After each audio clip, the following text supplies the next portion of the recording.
Today I'll be doing a hands-on tutorial on setting up your very first email list with ActiveCampaign.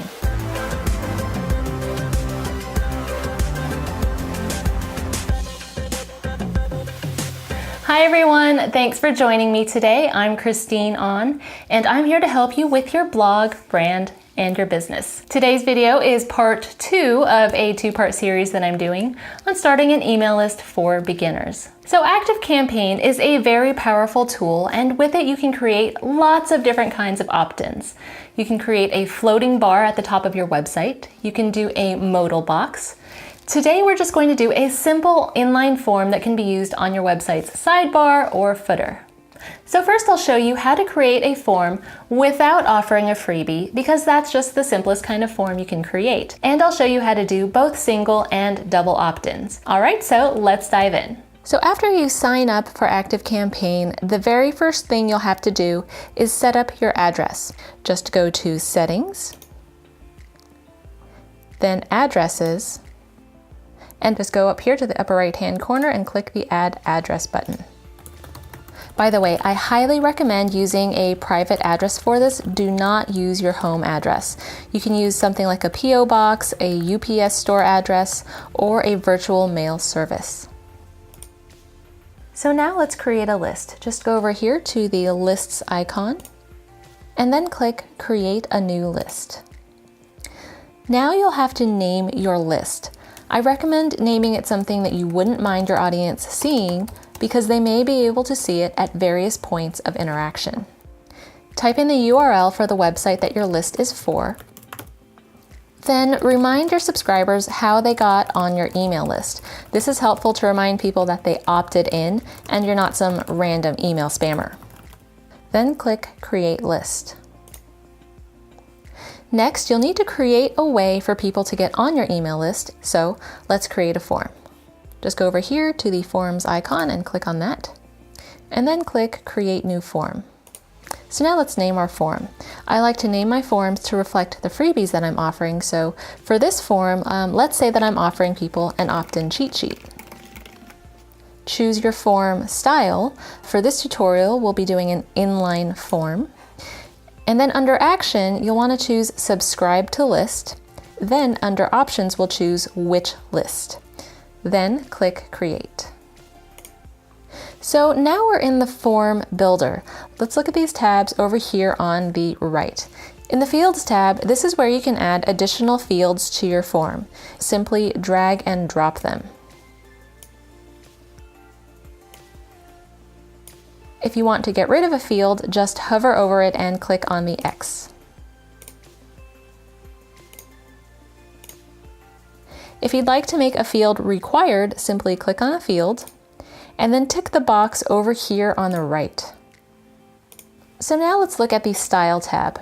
So the layout, the form style, and the button areas are fairly self-explanatory. You can have fun playing with those and styling them on your own. Now, if you'd like to get rid of the little blurb down here that says Marketing by ActiveCampaign, that's over here under Miscellaneous, and you can just click that off. Just know that you'll have to upgrade to one of the higher priced plans to use this function. So now let's look at the Options tab. Now under On Submit, you can select what happens when someone submits the form. If you just want to display a quick thank you, you can do that and edit that message here. If you'd like to bring the subscriber to a custom thank you page, just select this, click Open URL, and then put in your thank you page URL right here.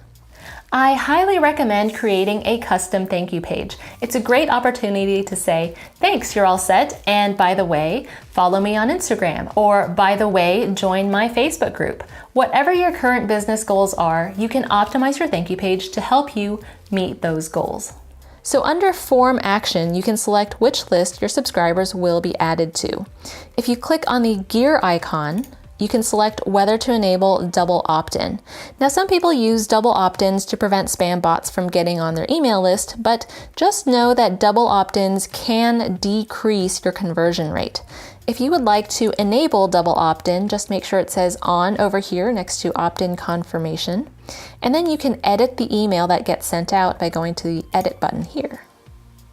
So you can go ahead and explore these features on your own. I'm going to go ahead and click Done so I can get back to the other page.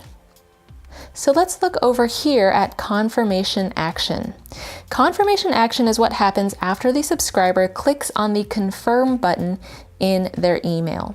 So you can have it show a message and you can customize that. Or you can have it go to a thank you page, just put the URL of that thank you page in right here. And again, this is an opportunity to try and reach your next business goal. So be sure to optimize your thank you message. Lastly, make sure they've got the right address and then click Save. So when you've got everything set the way you want it, click Integrate. Now there's two ways that you can integrate your form into your WordPress site easily. The first method is by doing a simple embed. Now this is my preferred method because it's simple and it doesn't require any plugins. It's also easy to update. So just copy this code right here and then go on over to your WordPress dashboard. And then let's go to Appearance, Widgets, and then add a custom HTML widget to wherever you want your opt-in form to be. I'll just put it over here in my sidebar. Now just paste in the code and then click Save. So let's go ahead and see what that looks like. All right, so we've got our opt-in form over here on the right. Let's go ahead and look at the second method. And the second method is doing a full embed. Now this is essentially the same process, just copy and paste the code. Go back to your WordPress site. Let me put in a second custom HTML widget. Where is it? Here it is. Just paste that code in. Don't forget to click Save. And now let's see what that looks like on our page. Okay, great. So because I have two custom HTML widgets here, you can see that I have two opt-in forms. But the difference between a full embed and a simple embed is that if you ever want to change your form, with a simple embed, all you have to do is go back to ActiveCampaign, make your changes, and the form automatically updates. So let me show you how that works. I'm just going to click Save and Exit here. And then let's edit this. And let's say I just want to add another header. I'll click Integrate, Save and Exit. And then now let's go back to my site and let me reload it. And we can see that this change has already been made for us. Now you'll notice that it did not update the second form, and that's because that is a full embed. So if I want this to update, I'll have to go back to here,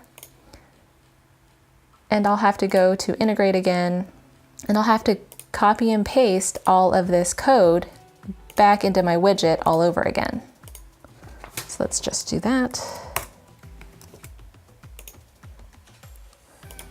So now let's take a look. And here we go. So now it's updated. So doing the simple embed is just a lot easier, and that's my preferred method. Now, if you would like to customize this code on your own, that is what you would use the full embed for. So you would go back into your widgets, go back into your custom HTML widget, and this is where you would edit your code. Let's go back to ActiveCampaign. The third method of integrating your form is with the ActiveCampaign plugin. So click on the WordPress tab here, and this plugin will let you embed your form within the body of posts and pages. You can simply download the plugin here, and then you'll install it by going to your WordPress site, going to Plugins, Add New, and then Upload Plugin. And all you have to do is upload it and then activate it. Now the thing is, with the ActiveCampaign plugin, at the moment, it doesn't appear to be compatible with the new WordPress Gutenberg editor. If you want to use the ActiveCampaign plugin, I would recommend also downloading the Classic Editor plugin. As far as other integration options, you can use the form as a standalone page using the link provided, but Let's be honest, your page will probably look a little bit nicer if you use a tool such as Thrive Themes or Leadpages. So here's the overall process if you're doing a simple opt-in without a freebie.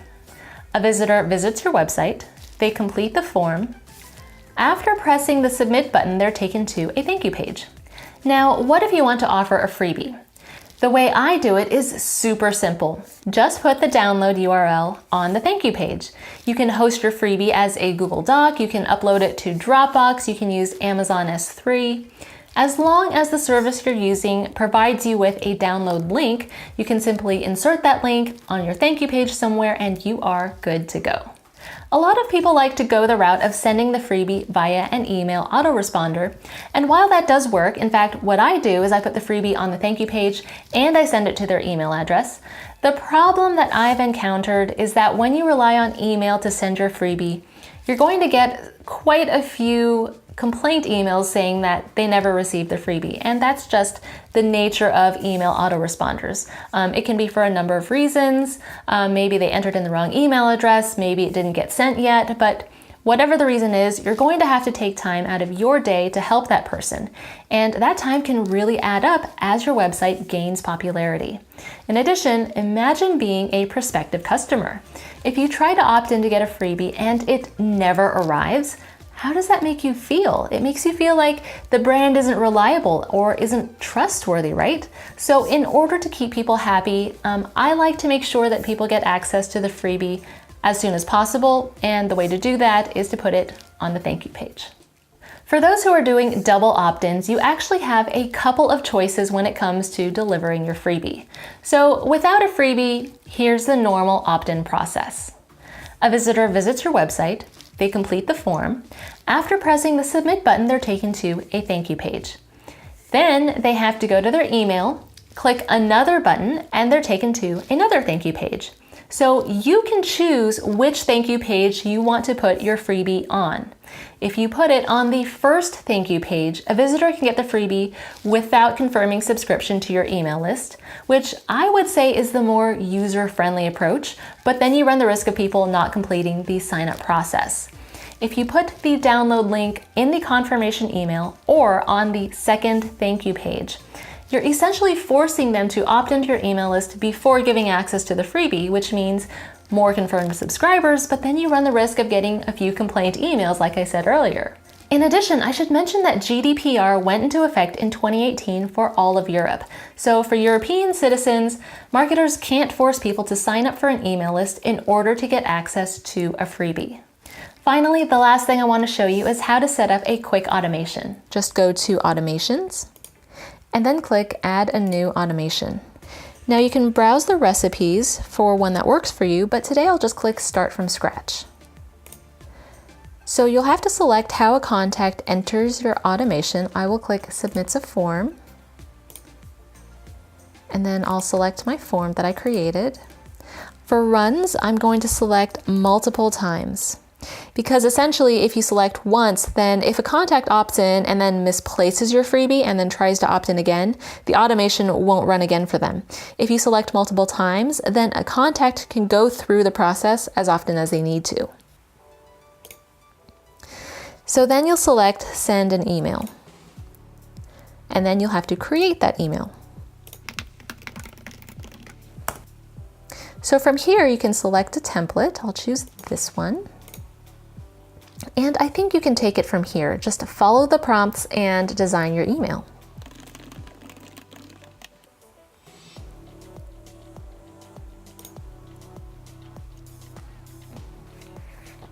If you want to tag your subscribers, you can add that to your automation as well by clicking on the plus sign and then going to Contacts and then add a tag. And that's pretty much it. All right, guys, so that's it. I know it was kind of a long one, so thanks for watching to the end. If you're planning on using a landing page tool such as Thrive Themes or Leadpages, be sure to grab my opt-in cheat sheet down below. That'll help you sort of wrap your mind around how to set up a landing page in conjunction with ActiveCampaign. So if you have any questions, be sure to leave them down in the comments below, and I'll see you in the next video. Thanks, guys.